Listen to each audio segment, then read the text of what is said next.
जय हिंद साथियों, नमस्कार सभी भाइयों को। साथियों मैं आप सबका हर्ष कुमार स्वागत करता हूं आपके अपने चैनल लोन डिस्टोर में। साथियों, क्या किसी भी अनसिक्योर लोन या फिर क्रेडिट कार्ड के अंदर कोई भी बैंक या फिर एनबीएफसी आपकी इनमूवेबल प्रॉपर्टी यानी कि आपकी ज़मीन या जायदाद को जब्त कर सकता है या फिर उसकी कुर्की करवा सकता है? क्या बैंक के पास ऐसे कोई राइट्स हैं कि वो आर्बिट्रेशन करके आपके नाम की आरसी कटवा के, रिकवरी सर्टिफिकेट कटवा के क्या आपकी ज़मीन जायदाद को अटैच कर सकता है? क्या ऐसा सच में कुछ रूल है या फिर बैंक जो भी हमको बोलता है वो प्रॉपरली फर्जीवाड़ा है प्रॉपर?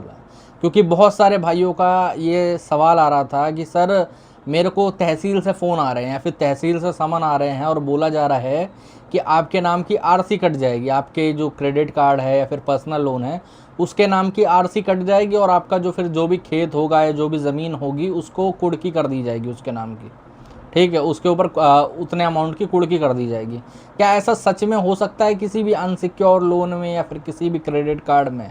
और अगर आपका लोन 20 लाख रुपए से ऊपर है तो क्या बैंक सच में डीआरटी जाकर वहाँ से आपके जो इनमूवेबल प्रॉपर्टी है उसको नीलाम करवा सकता है? क्योंकि बहुत सारे लोगों ने डीआरटी के बारे में सुना होगा। ठीक है, तो आज सारे ही आपके भ्रम मैं क्लियर करूंगा, सारी ही चीज़ें बताऊंगा ताकि आज के बाद आप लोगों को बिल्कुल भी डरने की ज़रूरत ना पड़े। ठीक है साथियों, वीडियो में आगे बढ़ने से पहले अगर लोन संबंधित कोई भी प्रॉब्लम है, कोई लोन रिकवरी वाला परेशान कर रहा है, कोई लीगल नोटिस आया है, होम विजिट बंद करवाना चाहते हो, कॉल फॉरवर्डिंग करवाना चाहते हो, कॉल बंद करवाना चाहते हो, या फिर ऑल ओवर इंडिया कहीं पर भी कोई केस लगा है सेक्शन 25 का, चेक बाउंस का या फिर फॉर्जरी का, उसमें मदद चाहते हो तो ऊपर नंबर आ रहा है, व्हाट्सअप पर मैसेज कर सकते हो। ठीक है, व्हाट्सअप पर मैसेज के माध्यम से जुड़ सकते हो हमसे बात कर सकते हो उससे रिलेटेड। ठीक है, अब आ जाते हैं मेन टॉपिक पे कि क्या सच में किसी भी अनसिक्योर लोन के अंदर ऐसे कोई बैंक या फिर कोई भी एनबीएफसी क्रेडिट कार्ड हो या फिर जो अनसिक्योर लोन है ना उसके अंदर क्रेडिट कार्ड भी आता है। तो मैं जब अनसिक्योर लोन बोलूँ तो आप लोग समझ जाना कि क्रेडिट कार्ड की भी बात हो रही है। ठीक है, तो क्या ऐसे में वो लोग सच में कोई बिना कुछ करे अपना ज़मीन की या जायदाद की कुर्की कर सकते हैं? तो देखो, पहला तो आंसर है नहीं। ठीक है, लेकिन अब कई सारे लोगों को ना इस बात पे डराया जाता है कि आपके नाम की आरसी काट दी जाएगी, रिकवरी सर्टिफिकेट काट दिया जाएगा। ठीक है, और कार्ड भी दिया जाता है कई लोगों के नाम का, है ना। तो उन लोगों को डराया जाता है बहुत सारे लोगों के द्वारा कि भाई साहब आपकी ज़मीन जायदाद नीलाम हो जाएगी, गारंटी 105%। अब देखो, मैं आपको ज़्यादा बड़ी बड़ी बातें नहीं करूँगा बट प्रैक्टिकली समझाऊंगा कि ये काम करता कैसे है। देखो, मैक्सिमम जो आरसी कटती है ना वो तहसीलदार के ऑफिस से कटती है। ठीक है, अब वो जो तहसीलदार साहब हैं वो कहाँ के काटेंगे? आप किसी भी मेट्रो सिटी में जैसे दिल्ली, मुंबई या फिर अपना कलकत्ता, यहाँ पर आरसी नहीं कटती। मैं आप लोगों को जेनुअनली बताऊंगा क्यों। ठीक है, क्योंकि यहाँ के लोगों को अपने राइट्स पता है या फिर उन लोगों को ये पता है कि भाई साहब अगर हम आरसी काट देंगे तो ये लोग आगे चल के कोर्ट में चले जाएंगे, उसको वो कर देंगे, या फिर हम लोग सीधी सी बात है वो लोग इसको मानेंगे नहीं आरसी को। आरसी कहाँ की कटती है? आरसी कटती है थोड़ा गांव टाइप का एरिया होता है वहाँ की कटती है। अब कई लोग बोलेंगे नहीं नहीं सर मेरा थोड़ा शहर टाइप के एरिया में मैं रहता हूँ लेकिन आरसी कट गई। नहीं, आप थोड़ा ध्यान दो कि ज़्यादातर जो यूपी, मध्य प्रदेश, राजस्थान यहाँ पर आरसी कटती हैं क्योंकि ये थोड़ा रिमोट एरिया के अंदर आते हैं, तो यहाँ पर आरसी कटती हैं। अब आरसी काटने का मतलब क्या है कि आरसी काट के भाई साहब सच में ये लोग आपकी ज़मीन जायदाद की नीलामी कर सकते हैं? तो मैं बता देना चाहता हूँ कि अगर आरसी में ये लोग ऑर्डर भी कर देंगे ना आपकी ज़मीन जायदाद नीलामी का, तो भी वो लोग कुछ नहीं कर सकते, खाली आपको डरा सकते हैं। मैं आपको जेन्युइनली बताता हूँ कैसे। ठीक है, देखो, मेरे ही एक सब्सक्राइबर की आरसी कटी थी, वो मध्य प्रदेश के रहने वाले थे। उनकी क्या हुआ था कि उनका एक पर्टिकुलर बैंक से क्रेडिट कार्ड था, आईडीएफसी फर्स्ट बैंक से क्रेडिट कार्ड था।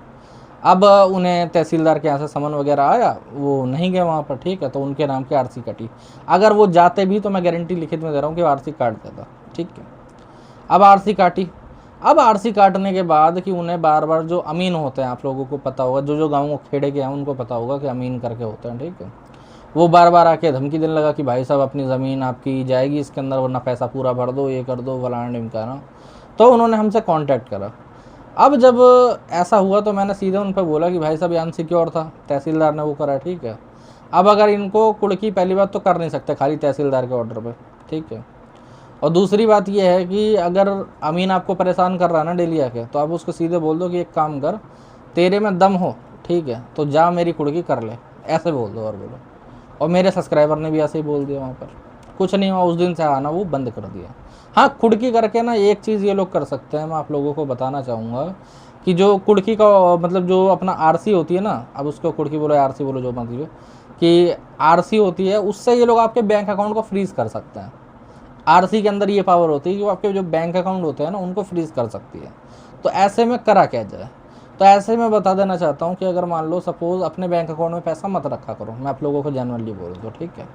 वैसे तो ज़रूरी नहीं कि सारे अकाउंट फ्रीज हो जाए, एक आधा वो लोग करते हैं उसके बाद छोड़ देते हैं, या फिर सपोज़ करो कि जिस बैंक में आपकी ईएमआई कटती थी उसको फ्रीज़ कर देंगे वो लोग। बट रिस्क क्यों लेना? आप सबसे बढ़िया काम करो कि अपने अकाउंट में पैसा रखा ही मत करो, सबसे बढ़िया चीज़ है। ओके, जब आप अकाउंट में पैसे नहीं रखोगे तो आपका कुछ खास प्रॉब्लम नहीं होगी।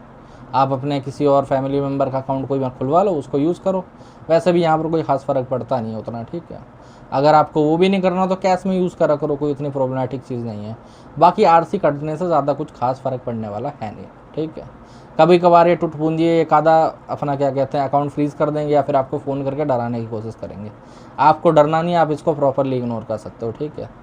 समझ रहे हो? क्योंकि इसकी कोई खास वैल्यू नहीं। अनसिक्योर लोन के अंदर कोई प्रॉपर्टी जब्त होनी ही नहीं चाहिए। किसके पास पावर है प्रॉपर्टी जब्त करने के अनसिक्योर लोन के अंदर? सिर्फ और सिर्फ हमारे पूरे इंडिया के अंदर डीआरटी कोर्ट में पावर है, ठीक है। ओके, डेब्ट रिकवरी ट्रिब्यूनल, उसके पास पावर है। अब उसके पास पावर क्या है? उसके पास जो पावर है वो भी तभी यूज़ होती है जब आपका 20 लाख रुपए से ऊपर का लोन हो, ठीक है। अब डरने की इसमें ज़रूरत नहीं। आप लोग बोलोगे सर मेरा तो 50 लाख का लोन है टोटल जोड़ जाड़ के। एक सिंगल लोन 20 लाख रुपए से ऊपर होना चाहिए। जैसे सपोज़ करो आपका एसबीआई से लोन है 19 लाख रुपए का, वो भी नहीं आएगा उसके अंदर जब तक 20 लाख रुपए नहीं होते। अगर 20 लाख रुपए 1000 रुपये भी कम है आउटस्टैंडिंग, ब्याज पेनल्टी जुर्माना नहीं जोड़ना, ठीक है। कई लोग सोचते हैं कि भाई साहब मेरा 19.5 लाख रुपए था, ब्याज पेनल्टी जुर्माना जोड़ के इन्होंने 21 लाख रुपए कर दिया। डीआरटी में जाएगा, पहली डेट में ही खारिज हो जाएगा वो केस, समझे, कि इन्होंने ब्याज पेनल्टी जुर्माना लगाएगा। जो डिफॉल्ट आपने करा उस टाइम पे आउटस्टैंडिंग कितनी थी। अब अगर वो 20 लाख रुपए से ऊपर हुई नीचे हुई तो आपका कोई केस बनता ही नहीं डीआरटी में। अगर कोई रिकवरी वाला, कोई कलेक्शन मैनेजर, कोई मैनेजर आपको डराता है, आप उसे सीधे बोलो जा तेरे बाप में दम है तो जाके डीआरटी में केस कर दे, अगर आपका 20 लाख रुपए से नीचे केस कर दो। ओके, अगर 20 लाख रुपए से ऊपर है तो भी डरने की जरूरत नहीं, मैं बताता हूँ क्यों, ठीक है। क्योंकि जो डीआरटी के केसेस है ना वो वन एंड वाइल होते हैं, मतलब रेयर होते हैं बहुत ज़्यादा। मतलब अगर कहीं 2-3 हज़ार केस हो रहे हैं तो उसके अंदर से एक केस निकल के आएगा डीआरटी का। अब मैं आपको एक एग्जांपल दूंगा, लास्ट 2 साल में मैंने 2 केसेस देखे हैं कुल मिला के डीआरटी के, और 2 केसेस देखे हैं डीआरटी के। उसमें मैंने केसेस कितने देखे होंगे? आराम से 5000 केसेस देखे होंगे। उसमें से सिर्फ 2 केसेस निकले डीआरटी के लोन केसेस, लोन डिफॉल्ट में से। तो अब डीआरटी में केस जाने का मतलब क्या है कि वहाँ जैसे ही केस जाएगा वैसे ही भाई साहब आपकी ज़मीन जायदाद को वो लोग नीलाम करवा देंगे, या फिर आपकी अनसिक्योर्ड जो प्रॉपर्टी है उसको वो लोग सीधे ही कुर्की कर देंगे। ऐसा नहीं है, ठीक है। सीधी सी बात है, मैं क्लियर एंड कट बता देना चाहता हूँ। पहली बात तो कि डीआरटी से भी आपको समन रिसीव होगा। आप वहाँ पर अपने लॉयर को भेजिए, केस लड़िए, केस की कोई गारंटी नहीं है। 1 साल चले, 2 साल चले, 5 साल चले, कोई फ़र्क नहीं पड़ने वाला, ठीक है। एट द एंड वहाँ पर भी सेटलमेंट की डिमांड आप लोग रख सकते हो और सेटलमेंट कर सकते हो उस बैंक से, ठीक है। जिसका भी केस, पूरा मत करो, जिसने भी वहाँ पर केस करा हो या फिर कुछ करा हो उससे कर सकते हो आराम से सेटलमेंट, ठीक है। अगर आपके पास वो पैसा भी नहीं है तो मैं एक और अच्छा उपाय दूंगा। अगर आपके नाम पे कोई ज़मीन जायदाद नहीं है ना, अगर कोई भी छोटी मोटी है, जैसे कोई घर है, फ्लैट वगैरह है, तो आप वो ट्रांसफ़र भी कर सकते हो अपने माँ बाप के नाम पे, ऐसे कोई दिक्कत नहीं है। उनकी प्रॉपर्टी नहीं जाएगी, समझ गए। तो उतनी कोई दिक्कत वाली बात नहीं है, सिर्फ आपके नाम पे जो है वो जाता है। अगर आपके नाम पे कुछ है ही नहीं तो भाई फिर टेंशन फ्री हो, फिर डीआरटी जाए या भाई सब सुप्रीम कोर्ट जाए, कोई फ़र्क ही नहीं पड़ने का। एट द एंड क्या होगा? सेटलमेंट होगी और कुछ नहीं होने वाला, ठीक है। तो डरने घबराने की बिल्कुल भी ज़रूरत नहीं है। अब रही बात कि अनसिक्योर लोन या फिर क्रेडिट कार्ड के अंदर वो लोग आपकी ज़मीन या घर वगैरह को बेचेंगे या कुड़की करेंगे, तो आपको डरने घबराने की ज़रूरत नहीं। वो आरसी सर्टिफिकेट ले आएँ या फिर अपना कुछ और ले आएँ, कुछ फ़र्क नहीं पड़ने वाला। बस आपको अपने राइट्स पता होने चाहिए। राइट्स नहीं पता होंगे तो आप चिल्लाओगे, रोओगे, गाओगे और कुछ नहीं होगा, समझे। मैक्सिमम लोग जो अपने इमोशन में रहते हैं ना वही लोग दबते हैं, क्योंकि उन लोगों को अपने राइट्स नहीं पता होता। अगर आपको अपने राइट्स पता होंगे, आप किसी भी रिकवरी वाले को, किसी भी क्या कहते हैं कलेक्शन मैनेजर को यूँ वो कर दोगे, ठीक है, कि जा निकल, जो करना कर ले, क्योंकि आपको पता होगा वो लोग कुछ कर ही नहीं सकते। क्या करेगा, आरसी काटेगा, काट ले। ज़्यादातर आरसी भी मैं बता देना चाहता हूँ, जो लोग भी मेट्रो सिटी में रहते हैं, दिल्ली मुंबई या फिर जितने भी शहर वाले एरियाज़ में रहते हैं, उनके यहाँ की आरसी वैसे भी नहीं कटेगी। उनके यहाँ का केस देखा ही नहीं आरसी का। क्यों नहीं देखा? क्योंकि वहाँ पर लोगों को राइट्स पता है और ये लोग काटते भी नहीं इतनी जल्दी, क्योंकि उन्हें पता है काट देंगे ऐसे, बाद में बंदे ने केस वेस कर दिया, हमारे ऊपर दिक्कत हो जाएगी। गाँव खेड़े में हम काटते हैं, अगर वहाँ काट भी देंगे, अपने अकाउंट में पैसे मत रखो, कोई खास फर्क पड़ने वाला नहीं है। प्रॉपर्टी को अटैच नहीं कर सकते आरसी के तौर पे भी, मैं आप लोगों को पहले बता देना चाहता हूँ, ठीक है। हाँ, अगर मान लो प्रॉपर्टी के ऊपर कोई लोन होता तो बात अलग होती, लेकिन अगर प्रॉपर्टी के ऊपर लोन नहीं, अनसिक्योर है, तो अटैचमेंट नहीं होने वाली, कोई डरने वाली ज़रूरत नहीं है। डीआरटी में जाने वाली बात है, 20 लाख से नीचे है तो वैसे भी केस नहीं जाएगा कोई भी डीआरटी का। अगर 20 लाख से ऊपर भी है तो डरने की जरूरत नहीं, जब तक समन रिसीव नहीं होता, ठीक है। और वो भी ज़रूरी नहीं है कि रिसीव हो, बहुत कम लोगों को डीआरटी में केस जाता है उन लोगों का, तो डरने घबराने की बिल्कुल ज़रूरत नहीं है। अगर इसके बाद भी कोई टेंशन परेशानी या दिक्कत आप लोगों को लग रही है तो ऊपर नंबर आ रहा है, व्हाट्सअप पर मैसेज कर सकते हो, ठीक है। व्हाट्सअप के माध्यम से हमसे जुड़ सकते हो। बाकी साथियों, आज के वीडियो में इतना ही। जय हिंद सभी।